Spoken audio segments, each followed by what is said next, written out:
Okay, 3, 2, 1. Vanderbilt versus Auburn is the rivalry that we did not know that we needed.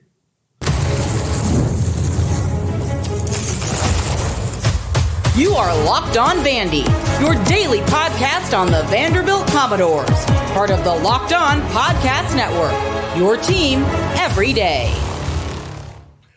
What's up, everybody? Welcome into the Locked On Vandy podcast on the Locked On Podcast Network. I'm your host, Corey Burton. Thanks for making Locked On Vandy your first listen each and every day.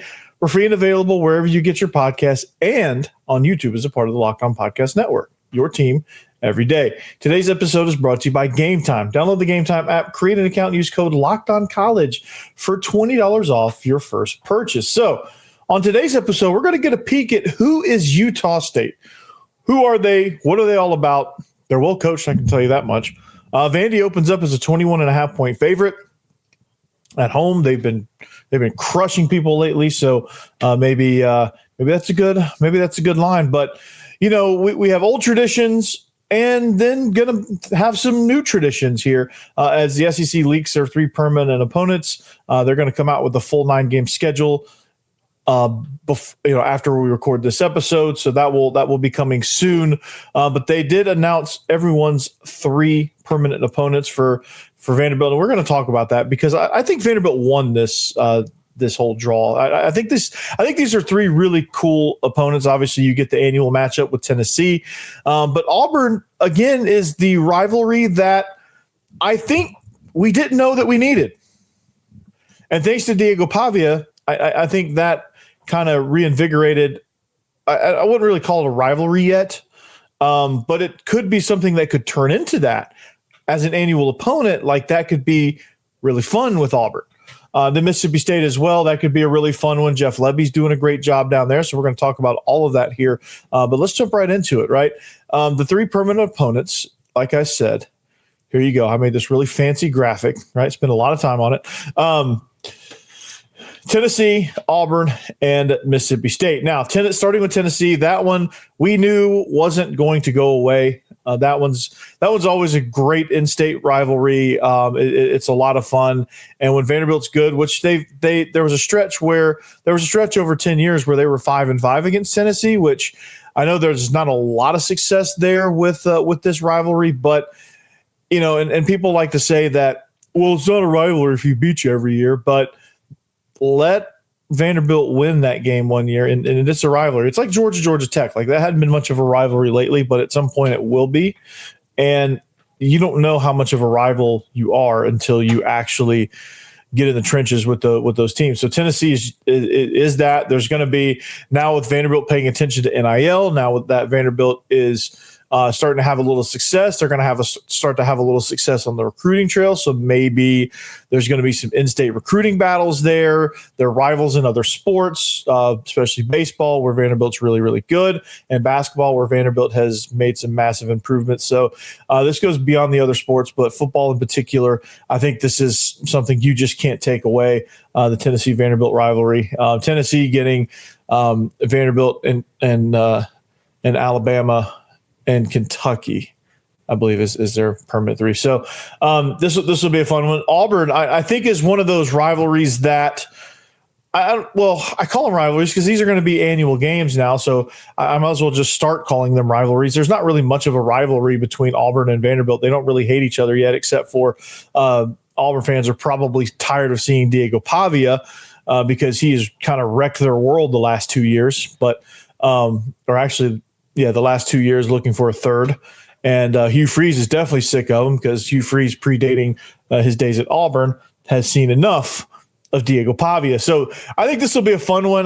This has been a fun game. Every time they play, it's usually pretty tight.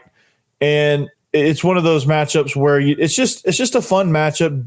Jordan-Hare is a great stadium, great atmosphere for college football. It's, depending on what happens with the coaching situation down there at Auburn, is an extremely talented team, very good football, and just kind of one of those rivalries that could blossom from an annual matchup. Because I think with any team, the more Vanderbilt gets better, the more they improve in every aspect of the program. I think the more competitive they become, and these games turn into actual games and not just, the teams that got lucky and had Vanderbilt on their permanent opponents, those days I think are gone. Like where people are like, oh gosh, we got Vanderbilt. Yes, we won. We got one permanent win every single year. I don't think that's going to be the case. And then of course Mississippi State, as they improve, Jeff Lebby, I think is building something down there. They're playing a very tough brand of football. I don't know if they have the roster depth yet. But I think if Jeff Lebby can get some footing down there, this team could be pretty dangerous, and I think this team could be fun. I mean, the entire league is good, which is great for ratings. It's great for debates when you're debating with Big Ten people, and it's great for a lot of those things. But I think Vanderbilt did well with these three rivalries. I call them rivalries because they're going to be. I think they did well with these permanent opponents. You have one in-state rival. You have one budding rivalry, thanks to Diego Pavia. And I think Auburn is tired of losing to Vanderbilt. They only lost to him 1 year, but they're tired of Diego Pavia, that's for sure. But that could be a really fun game if Vanderbilt can keep up the momentum after Diego Pavia leaves. Like, it's all going to be dependent how fun these games are. It's all going to be dependent on what Vanderbilt looks like post Eli Stowers, post Diego Pavia. Can Clark Lee kind of keep that train rolling? And that'll be a topic for the offseason because this is Diego Pavia's last run.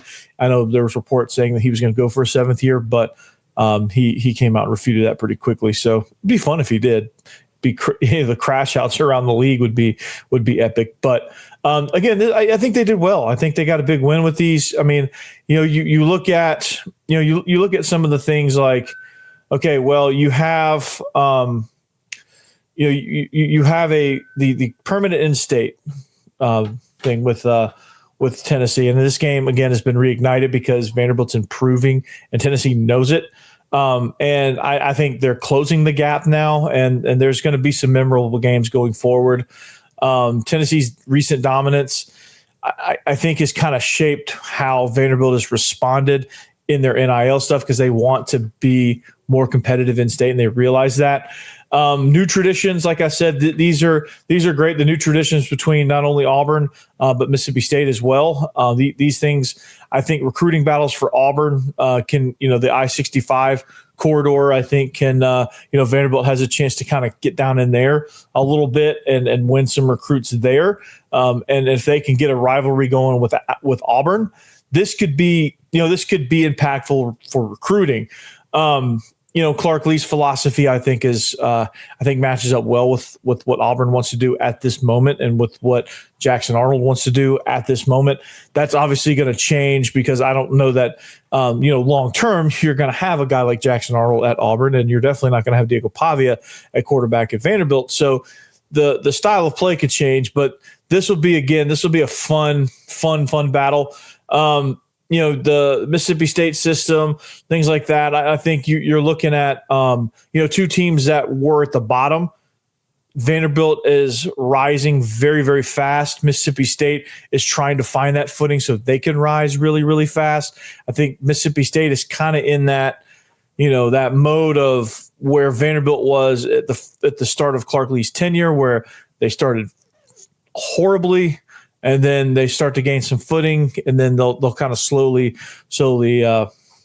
gain ground. So recruiting is going to be very important here, and getting Mississippi State was not the team out of that state that I thought they were going to get. I thought they were going to get Ole Miss, but Mississippi State's that's a good one going forward. I think the SEC is like, hey, we're looking for competitive balance here. So I think for the fans, it's going to be good. Obviously the trash talk between Tennessee and Vandy is never going to go away. So that remains intact. But like you look at it from a fan perspective now, Auburn, Vandy, what do we like about that? What do we enjoy about, Auburn fans can talk some trash now. They're pretty passionate. They're pretty fired up. They can get after you. And this being an annual matchup is can only make that even better. And Vanderbilt being good can make things interesting. And what would be terrible is if Vandy took a few steps backwards after Diego Pavia and just made this game boring because there's no prior rivalry. These games have always been kind of fun under James Franklin. You beat Auburn.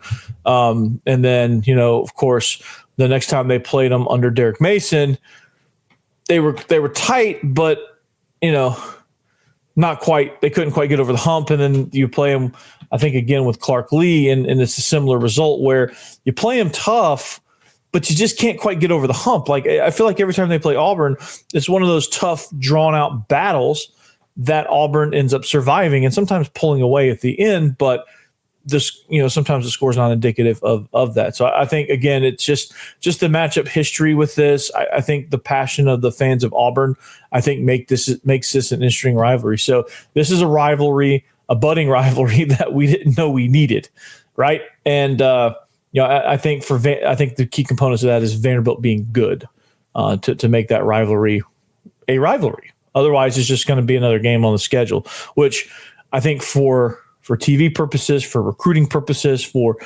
overall program excitement purposes, you don't want that to just be another game. Like, oh, we're playing Auburn. That was our permanent opponent. Don't know why, But that's a game that I think the SEC felt like they needed thanks to the recent success against Auburn. So we'll see kind of how that gets ignited this year. In a few weeks when Auburn comes to town, and that'll be interesting to kind of see how they respond to last year's loss to Vanderbilt. So I'm very excited about this. But overall, the three permanent opponents, I think these are great for the fans. You get the in-state rivalry, you get Auburn, so you get a chance to create some new traditions, and then of course you get Mississippi State, which I think competitive balance wise, I think it's great to match up those two teams because you want to uplift that matchup. And so, you get one win for those schools each and every year, no matter how down they are. And you get two teams that are on the rise that really could be factors in the SEC for a long time moving forward, depending on just kind of how much footing they can maintain, how much of a foothold they can maintain for Vanderbilt after Diego Pavia and for Jeff Lebby, just as he continues to build his roster, which is a tough thing to do at Mississippi State. But I think getting Vanderbilt on the schedule will give them I think some opportunity to do so. So that'll be a fun, nice little unexpected rivalry as well. So some new traditions for Vanderbilt, and I know people were chomping at the bit. I know the other 15 teams were hoping that they would get Vanderbilt, but not possible for the three permanents. So. Overall, I leave this segment with you. How do you feel about the opponents? Obviously, Tennessee is Tennessee, but how do you feel about the other two? All right, it's pretty obvious about Tennessee, but how do you feel about Auburn? How do you feel about Mississippi State? How did we do? How did we fare? We'll see what the rest of the schedule looks like when it comes out, and just kind of mash it up with, okay, our permanent opponents are here. And then, I think I really like this model overall because we're going to play every team home and away over the course of a 4-year span. So that's a positive as well. So we're gonna start to get a look at Utah State. We're gonna do that right after this. Next. Are you square? I'm square. No. This episode is brought to you by Square. Your favorite neighborhood spots run on Square. There are certain businesses that truly make the neighborhood feel like home, whether it's a local sports bar packed on game days, coffee shop that knows your order by heart, or the corner deli that's been serving the community for decades. Those are the places that bring people together. When the neighborhood businesses thrive, the whole neighborhood thrives, right?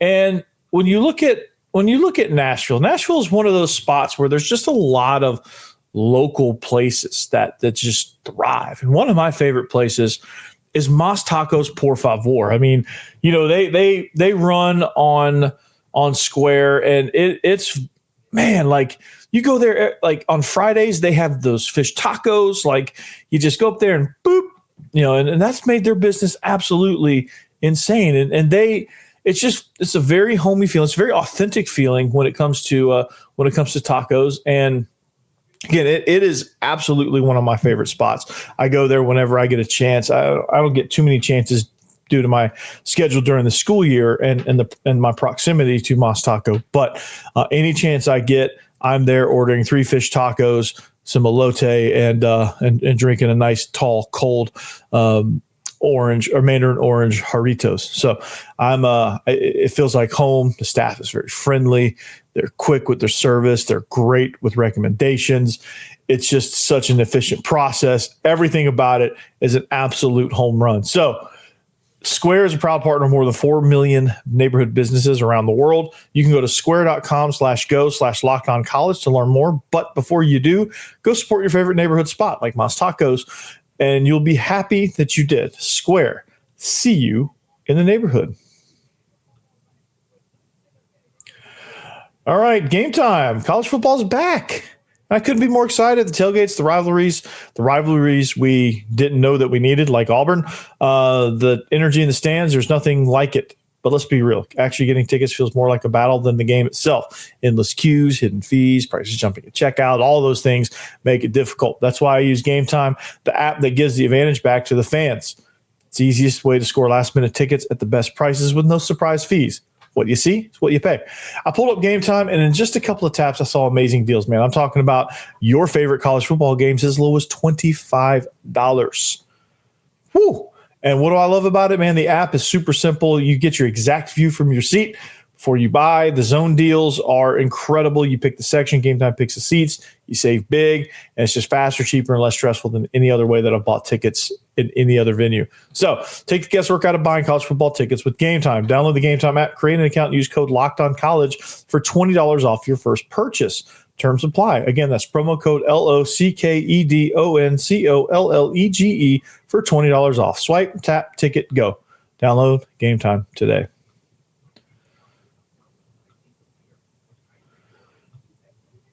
All right, thanks for making Locked On Vandy your first listen each and every day. If you need more on the permanent opponents, Locked On SEC, Chris Gordy, he's talking about them all. And all the other schools around, all the other 15-member institutions represented on Locked On. They're probably talking about it as well. So, again, did we win? Did we win the selection? Did we do well? Do you like the rivalry idea? Do you miss having Ole Miss as the old permanent opponent? Is there any other rivalry games like Kentucky that you wish you would have had? Like that's one that I wish we would have had. I probably, if I had my druthers, I would pick Kentucky over Mississippi State because the regionality of the matchup, like it's just an old SEC East battle, and I think that's just always a fun game each year. But Mississippi State presents new challenges, new traditions, as does Auburn. So I'm happy with it. I'm very happy with it. So Vanderbilt opens up as 21.5-point favorites this weekend against Utah State. And we're in a day and age right now. It's uncharted territory, right? I'm going to remind you of this. Look at number 20 in the AP in the coaches poll. Look at number 18 in the AP poll. Woo, we're creeping up there. Just got to keep winning.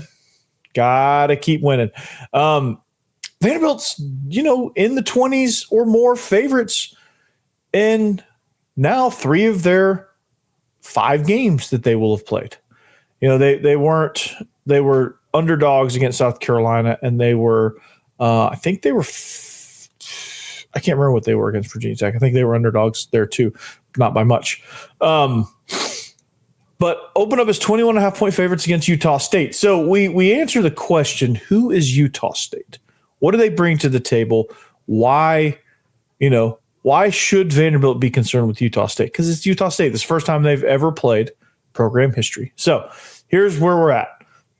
Utah State is off to a 3-1 start, 4 games into the Bronco Mendenhall era, losing only to Texas A&M. So Bronco Mendenhall took over this job, which was, he took over an abysmal Utah State team, I think, that went 1-11 in Mountain West play in the Mountain West Conference last year, and they were dreadful. And what do we know about Bronco Mendenhall? He had the Virginia Cavaliers in the ACC championship game. They ended up losing that year, but he had them in the ACC championship game. He had that team competitive after they had been in the cellar of the Atlantic Coast Conference, and he's done that everywhere he's been. BYU, he made BYU great. I think he retired because he was just burnt out, and I think BYU can do that to you, just with all the things that's going on in Provo and all the things that goes on with coaching at a Mormon school, Mormon college. But Bronco Mendenhall is absolutely outstanding. I mean, it's no surprise they're off to a 3-1 start in 4 games. They just destroyed Air Force. They destroyed McNeese State, and I can't remember who they beat in the first game. I don't think it matters. But their only loss is to Texas A&M. So their offense is electric. And when you watch them, they're led by Bryson Barnes. They're coming off a game in which they racked up over 635 yards of total offense, 334 on the ground. So what we know about them is their offensive line is stout. They get after you. They're explosive. They're dynamic. They do a lot of things that can put guys into conflict. A lot of what Vanderbilt does to a certain degree, like they throw quick passes, their guys make guys miss, they're disciplined, they don't make a ton of mistakes, they don't turn the ball over a whole bunch. Obviously, with their rushing totals, they're great carrying the ball on the ground, and part of that is Bryson Barnes carrying the ball. So they're they can rack up the yards and they can rack up the points. So if you focus on your Vanderbilt in this matchup is talented enough defensively. They have the players, they have the front seven, they have the secondary. They can obviously dominate this game and take over, but I think they have a similar talent level offensively to Georgia State, which Georgia State was pretty stout up front, surprisingly. But I just don't know that Georgia State really knew what they wanted to do, except for get the ball to Ted Hurst. Like, I don't think they had much else beyond that. And that's what was concerning about Georgia State. Georgia State could be so much of a better team if they kind of knew what direction they wanted to go. But this offense is going to be electric nonetheless. And I can't wait to see kind of what the game plan is against them. Bryson Barnes, obviously, goes through him. Their leading receiver, their running back, Miles Davis. He's not a jazz musician, but Miles Davis is going to be, a great piece for them offensively, and it's going to go through him because they like to run the ball. They want to establish the run. They want to establish the line of scrimmage. They're going to work to do so because to dominate in their conference, that's what they're going to have to do. The Mountain West is kind of low key a line of scrimmage conference. And they have to win up front to do so. They can throw the ball. They were balanced. They had 334 yards, 293 through the air to rack up to 635 against Air Force. And they did something similar against McNeese State, which I don't think the stats matter against McNeese State. But against Air Force, their conference foe, they racked up a bunch of yards, and they and Air Force is typically a tough team to beat. So. We're going to talk about their defense and what they do. We're going to talk about some of their notable players next.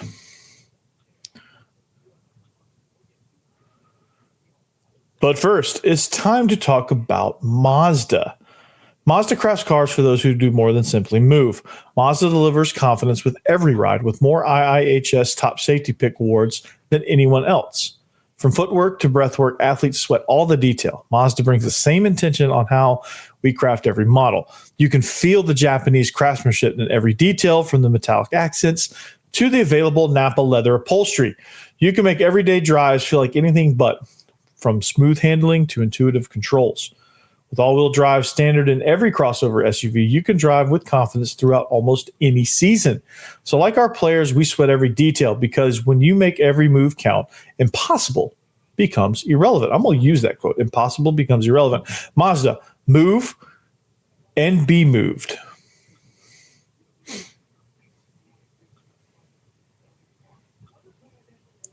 All right, wrapping up the show here, Locked on Vandy. Thanks for making us your first listen each and every day. We are on social media at Locked on Vandy on all social media platforms. Feel free to give you a follow there. Like, subscribe, all of that stuff, wherever you get your podcast, wherever you like to listen, whether it's watching on YouTube at work or at home or while you're working out, whether you get a pre-workout of, dose of me talking to you. That's, I don't know, that's strange. If that's strangely motivating to you, great. I will say, hey, get that last set in. You can do it. Breathe, lift, breathe, push, all that stuff, whatever motivational things you need me to say if you're listening to me while you work out, by all means. All right. We're wrapping up the show here. We're trying to figure out who Utah State is. Okay, we're trying to figure out who they are, what they're about, why they're a tough opponent. And this game is going to be, I think it's going to be a lower key great game because they're so well coached. Like, I don't think Vanderbilt's going to be able to take their foot off the gas. They're ranked 18th in the country in the AP poll. Like, I don't think they're going to be able to rest on that because this team comes in extremely well coached with Bronco Mendenhall. So I don't want to say it's a trap game because it's right before Alabama. I know I used the trap game thing earlier in the season. But if any game was a trap game, this would be it. It's a opponent that wasn't very good last year. They don't have the roster depth to really be able to hang with the A&Ms and the SEC teams of the world that they play on their schedule. But I think they're showing that this transition into the Bronco Mendenhall era is a fast one, and I think they're going to be players in the Mountain West Conference. Like, they're going to be a team to contend with over there, and they're going to be a team that everyone has to take seriously. And if they don't, they're going to make some moves. They're going to make some waves in that conference. They already made a statement against Air Force. Why not continue to do so? So Vanderbilt has to prevent that. And Vanderbilt's going to have to be sharp on defense because, like I said, they have a great rushing attack, 334 yards against Air Force. And this is a team that can really chew up yards. This is a team that can really get after you if you're not dialed in. So defensively, though, their front seven is also dominant. They can put a lot of pressure on the quarterback. They've racked up 10 sacks on the season. They're very well coached, and they can execute at a high level. So, just overall, this defense, I think with the pressure they can get, John Miller, linebacker, has 36 tackles and 4 sacks. He's the team leader in both of those categories. He's somebody that can pose a lot of problems with opposing quarterbacks. He's somebody that is a sure tackler and can really make you earn your yards and make you kind of earn your points. And that's what Utah State's going to try to do with Vanderbilt. They're going to try to make Vanderbilt remain patient. Now, Vanderbilt's probably Tim Beck is probably one of the most patient offensive coordinators I've ever seen. He has no problem taking 5 yards at a time, and he will do so, and he will gladly do so. And Diego Pavia, who used to be kind of impatient last year, I think sometimes would run himself out of first downs because he gets impatient and wants to make the big play. One of the biggest improvements I've seen in Diego coming into this year is the patience of, okay, I'm going to take these yards because this is going to be here when we call this play. I'm going to take it. And if I get 6 yards, so be it. We'll be set up on second down. And then second down, you get your, even if you get 2 yards, you're still set up in 3rd and 2. And those are a lot easier conversions than 3rd and 8 and more. So I think if, the key for Vanderbilt here facing their defense is to try to stay out of those 3rd and long situations, is to try to maintain their control and dominance up front on the line of scrimmage. They've done so with every other opponent they've played, including South Carolina in a very hostile road environment, which they quickly quieted that down against Virginia Tech, who, given all their warts, probably one of their best qualities about their team is their defensive front. They're tough. They're physical. They may not play well together. They may play sloppy. They may do, but they are tough up front, and they will flat get after you. Vanderbilt was able to rip their will right out of their chest. So that's something that I think is a key for Vanderbilt against this defense. If they can just maul them a little bit early on, I think they're really going to have to test their depth chart. And if Vanderbilt wants to have any sort of success in this game, that's the thing they have to do. And when I say any sort of success, I think they will have the success because they've shown that they will, but they just got to go out there and execute it. They just got to go out there and do it. So I think that's the key. It's going to be a line of scrimmage game because when the SEC plays any of these type of games, that's what it is. You show your dominance out of conference on the line of scrimmage. Everybody's got skill guys. Everybody's got great quarterbacks. I mean, Diego Pavia came from New Mexico State. Those quarterbacks exist in other places, not just the SEC. So that's going to, you're going to have a guy like that on your schedule. And when you have Bronco Mendenhall, you're definitely going to have a sharp offense. You're going to have a sharp defense. You're going to have a well-coached team that doesn't make a lot of mistakes. So you have to force them into making mistakes. You just have to beat them. You just have to go out there and grind them into the ground. And then that's kind of the early keys that I see. But when you look at them, they flat it after you. They're a pretty good line of scrimmage team for what they are. I think they have a limited roster, which is going to make them a limited team, and their impact is going to have a very low ceiling or relatively low ceiling when they get into conference play or when they come into this week against Vanderbilt. Like I think they're going to hit their ceiling pretty early. They'll get some points. Like I think people will walk away concerned with the defense, but really and truly, like I think you're going to get some really good quarterback play in this game. I think Bryson Barnes has what it takes. I think he's really good and really strong as a runner. I think he's a really good leader. He distributes the ball well. He understands, and I think again, the coaching is top notch here. I think Bronco Mendenhall. They made the right move here hiring Bronco Mendenhall because he's a program builder. He's a guy that can go into a situation like this and really thrive. So notable players to watch: Bryson Barnes, obviously, Miles Davis, John Miller, and Noah Avenger. There's some more guys on the roster that I think are notable, but these are the four that really kind of stood out because of what Utah State wants to do on the ground. Miles Davis, I think, is somebody that can chew up some yards and really present some problems for this Vanderbilt defense. So that being said, 21.5-point favorites early on. Are you liking Vanderbilt to cover the spread? Are you liking it to be a tighter game because of all these factors? It's a home game for Vanderbilt. Utah State has to fly all the way out here and deal with the southeastern humidity. So, who knows there? But, I like early on. I like Vanderbilt as a 21.5-point favorite. I think they've shown me a lot. Just check out Utah State. They're an exciting team. I think if I liked a Mountain West team after watching Utah State and how they play and knowing what I know about Bronco Mendenhall, I think that's going to be the team that I really like out there in the Mountain West Conference. So I'm a big fan of what they do. I respect the hell out of what they do, and they're going to be a quality team. All right, and then I'll leave you with this. What are your thoughts? Leave in the comments. What are your thoughts on the permanent three opponents? Obviously, the Tennessee game is what it is. Like that one doesn't go away. I'm glad it's not going to go away. They're going to check these for the next 4 years. This is the list of permanent opponents. They're going to make adjustments based on, I guess, who is doing what. But what do you think mostly about Auburn in Mississippi State? The possibility of some new traditions, all that good stuff. So what do you think about all that? Leave it in the comments. But that's all I got. Until next time, anchor down. Peace.